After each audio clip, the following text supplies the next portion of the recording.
Bueno, ha sido uno de los temas de discusión de la jornada. La Cámara de Diputados despachó el proyecto que reforma la entrega del beneficio de libertad condicional. Entre otras cosas, los parlamentarios decidieron negar la libertad a condenados por violaciones a los derechos humanos. Queremos conocer las reacciones a esta decisión. Para ello nos acompaña el abogado de algunos de los militares procesados por este tipo de crímenes, el abogado Raúl Mesa. Abogado, gracias por estar con nosotros. Bienvenido. Bueno, encantado siempre de las invitaciones en CNN Chile.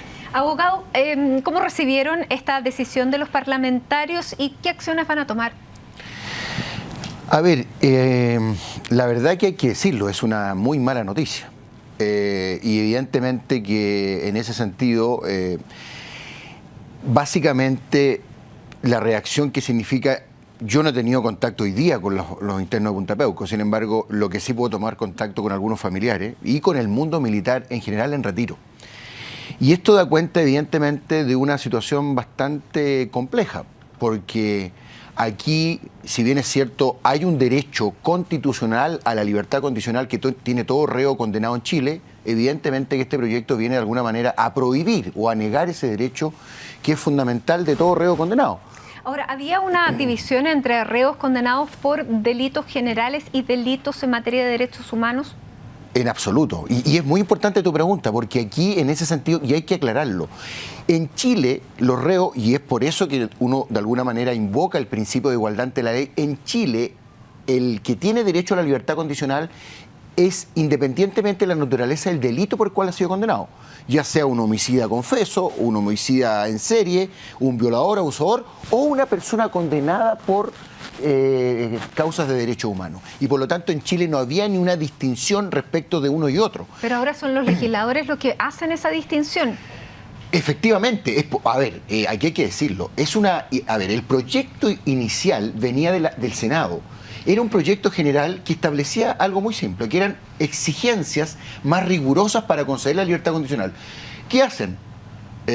Parlamentarios del Partido Comunista específicamente promueven una indicación señalando que no se les concedía la libertad condicional a las personas condenadas por lesa humanidad. Y por lo tanto, a nuestro juicio, ahí se constituye, y es lo que evidentemente va a ser materia sin duda del Tribunal Constitucional, una falta de igualdad ante la ley y una discriminación arbitraria en contra de este grupo. Ojo, es una ley con nombre y apellido, digámoslo. Es solo respecto de aquellas personas condenadas, específicamente que están condenadas en Punta Peuco y los que están procesados por estos delitos. Entre 1973 y 1990. Correcto. Entonces, ¿cómo te explicas tú? Y ahí es donde viene, a mi juicio, una inconstitucionalidad, una vulneración abierta de la garantía constitucional, porque en Chile, para que todo el mundo sepa, rige el principio de retroactividad de la ley penal. O sea, la ley rige a partir de su publicación, no respecto de hechos o conductas anteriores. Por lo tanto, ninguna ley en Chile, es un principio constitucional, puede entrar a regir conductas que ya fueron juzgadas respecto a situaciones anteriores. Y eso, a mi juicio, obedece naturalmente no a un criterio estrictamente jurídico. Y en ese sentido, ¿ustedes van a recurrir al Tribunal Constitucional?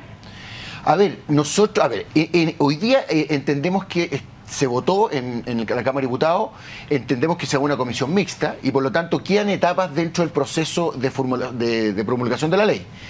Entendemos nosotros que ahí ya hay compromisos con parlamentarios. Nosotros fuimos ayer al debate del Congreso y asumimos y conversamos con algunos parlamentarios que ya plantearon una reserva de constitucionalidad respecto a esta ley. Porque nadie en Chile, independientemente, como te digo yo, de la naturaleza del delito, tiene derecho a optar a esta libertad condicional, independiente del delito que haya cometido. Por lo tanto, evidentemente que a mi juicio, esto va a ser materia del Tribunal Constitucional. Y cuando tú me dices, ¿qué haremos nosotros? Fíjate que si se aprueba una ley de esta naturaleza en Chile y se aplica, evidentemente que hay un recurso de inaplicabilidad que también puede ser materia del Tribunal Constitucional. Por lo tanto, aquí yo entiendo que en forma sensata y razonable, yo creo que esta ley no tiene de ninguna manera que pudiera pasar el trámite del control de constitucionalidad del tribunal respectivo. Ahora, la misma subsecretaria de Derechos Humanos, Lorena Fríes, planteó en una entrevista durante este fin de semana que iba a llegar la hora en que se debiera hablar y discutir abiertamente qué es lo que pasa con los mayores de 75 años condenados por delitos de derechos humanos y, bueno, suscitó una crítica. Sus palabras claramente recibieron muchísimas cuestionamientos, pero ya se abrió el tema a la discusión. ¿Qué espera usted de este debate? A ver, yo Y lo creo... vio ella, que es una persona que viene del mundo de los derechos humanos. A ver, nosotros hemos conversado con la ex directora del Instituto de Derechos Humanos y de su secretaria, donde ella ha sido muy clara en ese sentido. Ella hoy día plantea un principio general. Cuando uno habla de un indulto general, habla de indulto, en este caso, de indultos particulares. Pero para el indulto, volvemos a lo mismo, no se puede discriminar si el indulto tú se lo das a un reo condenado por un homicidio, por un robo con intimidación, abuso sexual o por lesa humanidad. Y por lo tanto, desde ese punto de vista, y esto es lo importante, y esto es lo que molesta especialmente a los familiares, a los procesados y condenados de este mundo militar y a todas las ONGs que defienden estos derechos, de que por qué en Chile se legisla sobre grupos particulares. La ley se tiene que aplicar, ojo, cuando un parlamentario dicta una ley y hace una moción parlamentaria, lo hace para que rija 40 años después. No es para un caso particular. ¿Y sabes por qué? Porque esta es una reacción de los parlamentarios del Partido Comunista a dos recursos que fueron acogidos. Uno respecto del general Turraga Neumann y otro acogido respecto de mi representado, que es Miguel Krasnov. Ahora, respecto a los delitos de derechos humanos internacionalmente, es poco lo que se hace a los condenados en esta materia y es bastante severa la legislación internacional. En ese sentido también hay poca cabida a más apertura dentro de lo que es la legislación chilena. Es que es importante lo que tú señalas. Sabes que Chile, el Estado chileno suscribió un tratado internacional que es de derecho humanitario internacional de los adultos mayores. ¿Tú sabes que el mayor porcentaje de adultos mayores condenados en Chile están en Punta Peuco? Y por lo tanto yo me pregunto, ¿cómo vamos a compatibilizar una ley que les niega el derecho a la libertad condicional, un derecho constitucional básico? Ojo, este derecho está establecido en los tratados internacionales de derechos humanos. El derecho a la electoral, a la ley penal, el principio de un indubio pro reo. Todos derechos, principios penales fundamentales que han sido vulnerados respecto a los condenados en Punta Peuco. Entonces, cuando tú me dices, ¿es compatible con una situación de normas internacionales? Por supuesto que es compatible. Por lo tanto, evidentemente, y yo quiero aquí ser súper claro, esta ley, si se llega a dictar, va a condenar a los internos de Punta Peuco, no solamente a ellos, sino que a futuros miembros de las Fuerzas Armadas que se encuentran procesados, los van a condenar a una pena de muerte en la cárcel. Y eso, ¿sabes qué se constituye? En una ley injusta. Y cuando una ley es injusta, el condenado tiene derecho a rebelarse. Y no a rebelarse solamente por mecanismo jurídico. ¿Qué me está queriendo decir? ¿A qué estarían dispuestos? Yo lo que estoy diciendo, que una persona se puede rebelar frente a una ley injusta. Y esta ley es abiertamente arbitraria e injusta. Está hecha para los militares condenados en Punta Peuco. Perdón, que lo digan los parlamentarios. Cuando yo ayer escuché al señor Tellier, déjame darte el ejemplo, habla de los crímenes de lesa humanidad.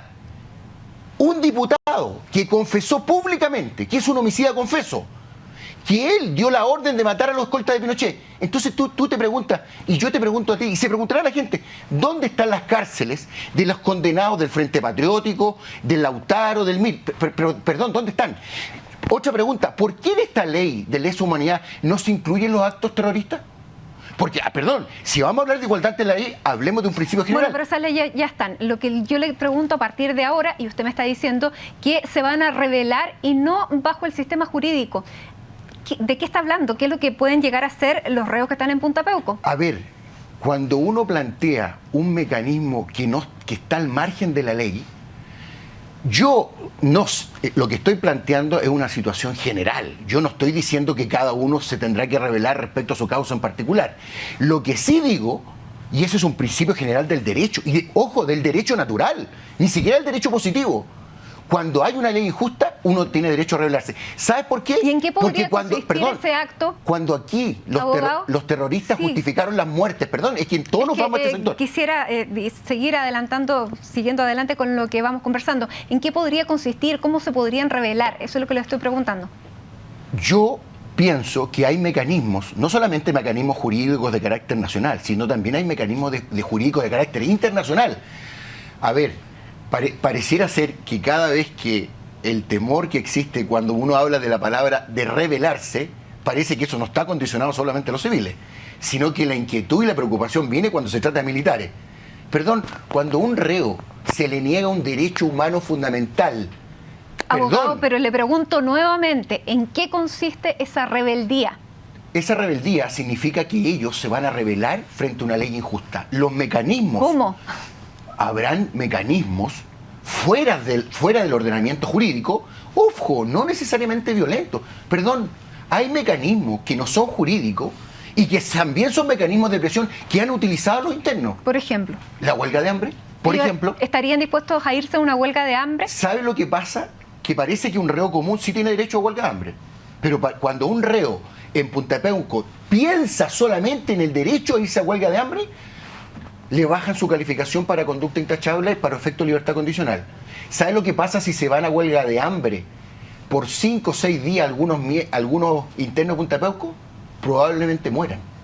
Precisamente por una condición de edad. Perdón. ¿Y ellos están dispuestos a eso? Perdón, ¿tú sabes que en Punta Peuco hay personas sobre 75 años de edad, 80 y 90, con enfermedades terminales, con Alzheimer? Abogado, ¿y ellos estarían dispuestos, las personas que están en sus facultades, de irse a una huelga de hambre? A ver, yo he hablado con algunos y sí estarían dispuestos a hacerlo, como mecanismo de presión. ¿Sabes por qué? Porque sí tienen derecho. Porque cuando una ley es injusta, sí tienen derecho a rebelarse. Y eso sería un mecanismo de presión. Un mecanismo de presión. Yo entiendo que hay otros mecanismos que tienen el legítimo derecho de utilizarlo. Y yo espero que lo hagan. Por ejemplo. Perdón, yo espero que esta ley no se apruebe, primero que nada. Porque es una ley abiertamente inconstitucional. Lo que pasa es que la palabra rebeldía también se puede ser interpretada como una amenaza. Y en ese sentido, la gente que está en Punta Peuco son exmilitares. ¿Tienen vínculos con militares activos que podrían llegar a otro tipo de acciones de rebeldía? A ver, yo no estoy en condiciones, naturalmente, de entregar esa información.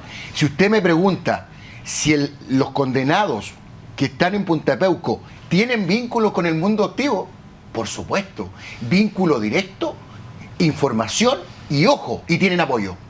¿Sabe por qué? Porque esos militares tienen a sus hijos en el ejército y en la otra rama de la Fuerza Armada, y por lo tanto usted cree que el activo va a quedar silencioso, contemplativo frente a esta tremenda injusticia que se está cometiendo a sus familiares. Usted sabe que el dolor no es solamente del condenado, sino el dolor es un dolor que afecta a la familia en general. No solamente a la familia militar, sino Abogado, a la familia del interno. ¿Esta es una amenaza? En absoluto, en absoluto. ¿Sabes lo que? Perdone que use este tono. Porque las personas que hoy día están sufriendo están en silencio. Yo por eso agradezco esta tribuna que la da CNN. No así todos los otros canales, porque ellos no tienen voz. Solamente tienen una actitud contemplativa frente a esta, ¿sabes cómo se llama esto? Se denomina barbarie jurídica. Y cuando hay barbarie jurídica, un ciudadano, no solamente un reo, tiene derecho a rebelarse. Y yo creo que en justicia sí tienen derecho a hacerlo. Pero ¿sabes qué confío antes que nada?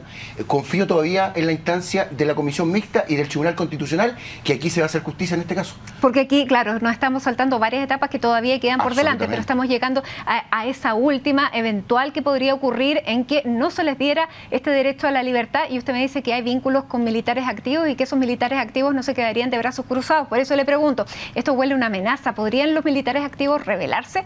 A ver, me está anticipando escenarios que yo no podría confirmarlo hoy día. Yo le digo que hoy día, frente a esta legislación, y sí tengo y me siento con autorización de decirlo, hoy día hay una profunda molestia e inquietud por la barbarie jurídica que se está cometiendo, no solamente en el Parlamento, sino en los tribunales de justicia, con los condenados y los militares de Punta Peuco. Y todo aquel militar que participó o usó el uniforme entre el 73 y 90. Y eso, sin duda que puede tener una reacción. No me pregunte cuál, pero ellos serán los encargados en definitiva de tomar una decisión que corresponda. Y esto no suena amenaza, perdóneme, pero yo tengo y me siento con el derecho a decirlo porque ellos están ensiliendo, cumpliendo condena. Los terroristas están libres por las calles, absueltos, les condonaron las penas, se autoexiliaron. Perdón, ¿dónde están las cárceles de los frentistas y los terroristas? Bueno, hay un sistema legal vigente, abogado, y bajo eso nos estamos rigiendo, y es en base a eso lo que estamos haciendo esta entrevista. Por eso que, claro, hay personas que a su juicio, pero la ley, claro, dicta otras cosas. Y por eso es lo que estamos conversando. Le quiero agradecer que esté aquí presente y que esté reaccionando por primera vez a esta primera instancia que ha ocurrido en el Parlamento, que es esta inicial negación de la Cámara de Diputados de otorgar esta libertad a los condenados por crímenes de derechos humanos. Vamos a ver cómo vienen las etapas sucesivas y seguiremos conversando. Déjeme terminar diciendo que, como lo preguntaron los medios, la verdad que esta señal de esta legislación es muy clara. En Chile la izquierda no quiere reconciliación, solo quiere ni perdón ni olvido. Gracias.